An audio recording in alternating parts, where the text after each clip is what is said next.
I am not an arcade person. Or rather, not anymore. I stopped going to the arcades. It happened somewhere in my teenage years.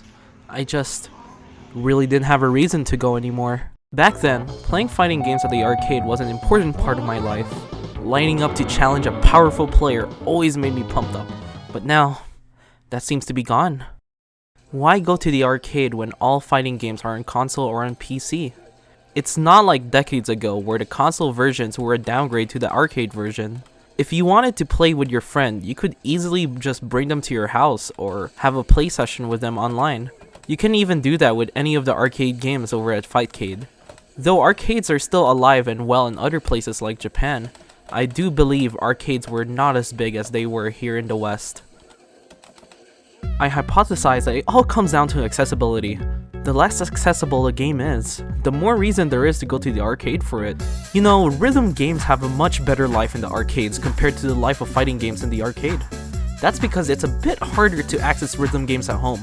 I don't think everyone could afford having those steel DDR pads at home. Really, I don't go to arcades nowadays unless it's for a rhythm game that I don't have at home.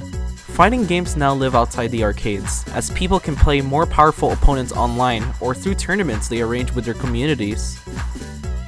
But then, here come the games that we can't really have at home. You know what they are? Ticket redemption games. Not everyone is just able to get skee-ball at home, you know. I really do think that ticket redemption games help keep modern arcades alive.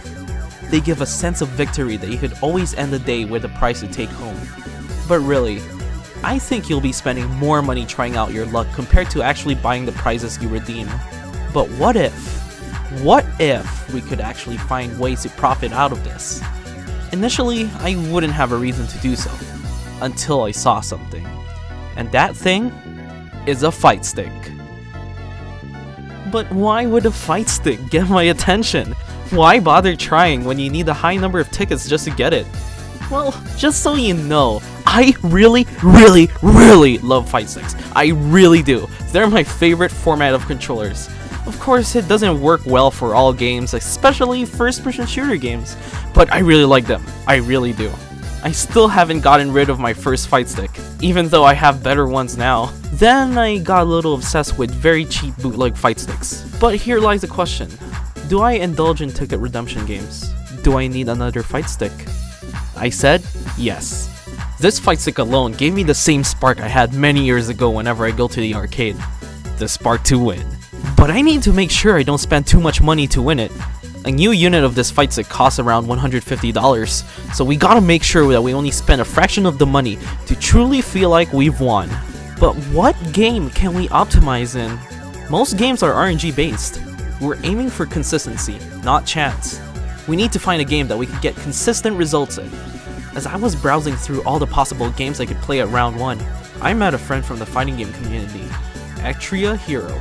He enlightened me with a game that's more skill-based than based on chance. And that game is Centipede Chaos.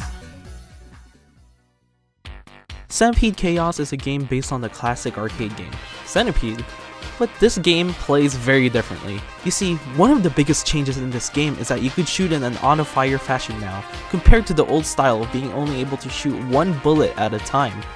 It was designed to be more accessible to non-gamers, but it's still designed to make you lose to eat away your money, just like many arcade games. But we can get around this, and our friend here will show us how. This game is literally mobility based, so there's 2 patterns for every level. It's mostly just like dodging that. But what you want to do is that with every boss, focus on taking the side enemies first. And those boss, they have a set pattern where they would follow you. So what you want to do is do a dodge like that. As soon as you get the power-ups, don't spam them. Use them sparingly. This one's AoE based, so you want to make sure always stay away, so be patient with this one. In this game, there's no time limit, so make sure you know what you're doing.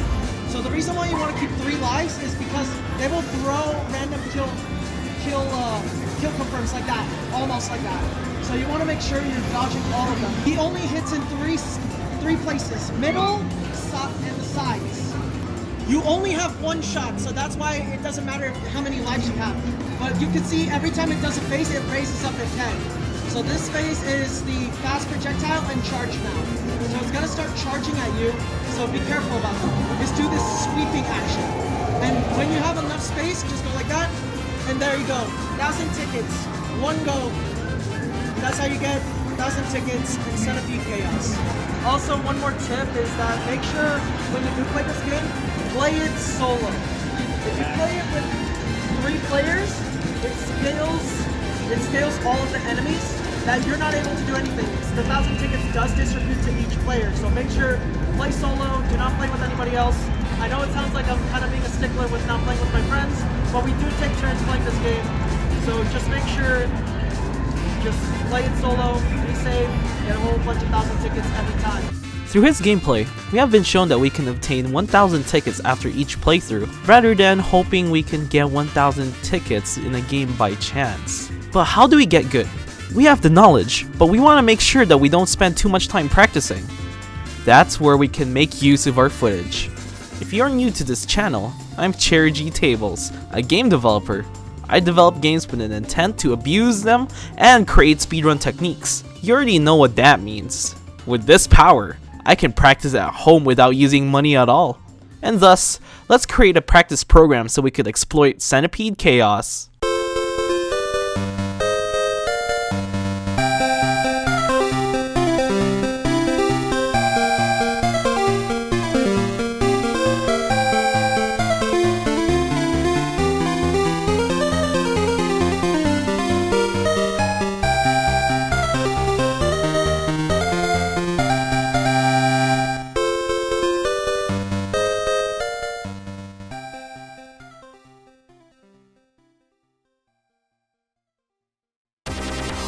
And now we're done. As you can see, this is in no way polished, but it accomplishes our main goal, helping us practice. It's not a complete recreation, but it has enough features to prepare us for the game. To make it somewhat accurate, we have to check the footages frame by frame, just like a TAS speedrunner. Like for example, to know how many pixels we move in the frame, all I had to do was check the difference in pixels between 2 frames in the video. From there we could get the player's speed. For the firing rate, all we had to do was count how many frames it took for the next shot to come out. I can get into deeper detail on accuracy, but I'm a lazy person. Well, all the bosses are accessible here in a single button press. Many of their patterns are faithfully recreated, such as this one, where we concluded that they can only move to 6 possible absolute positions.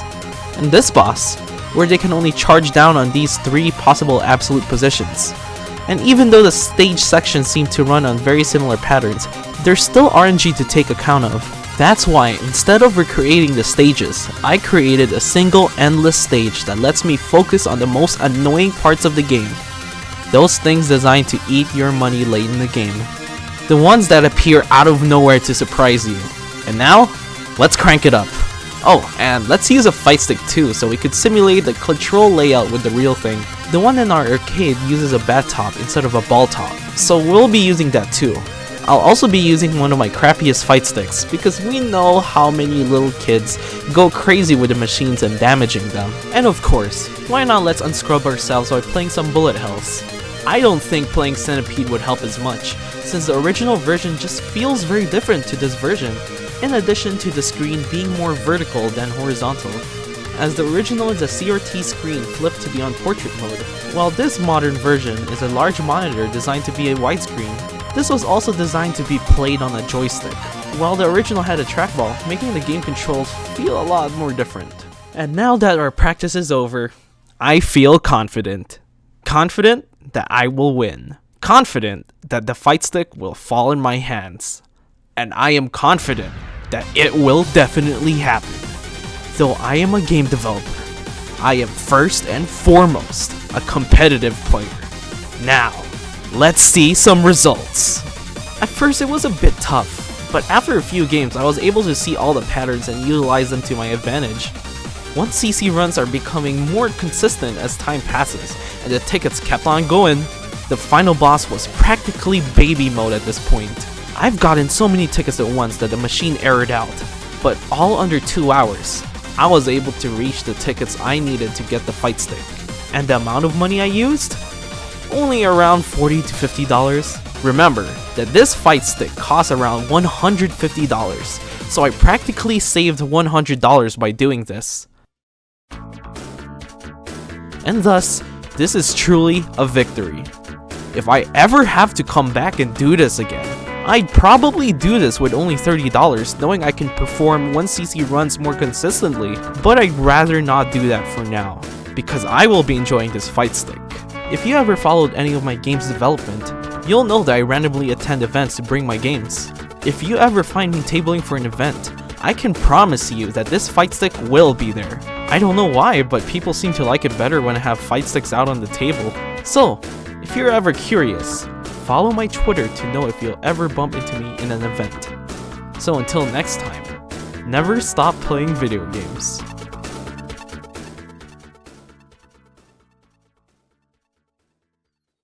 So, update during the post-production of this video, I went ahead and kept winning tickets, and I kinda ended up on their watch list, resulting in the game becoming significantly harder.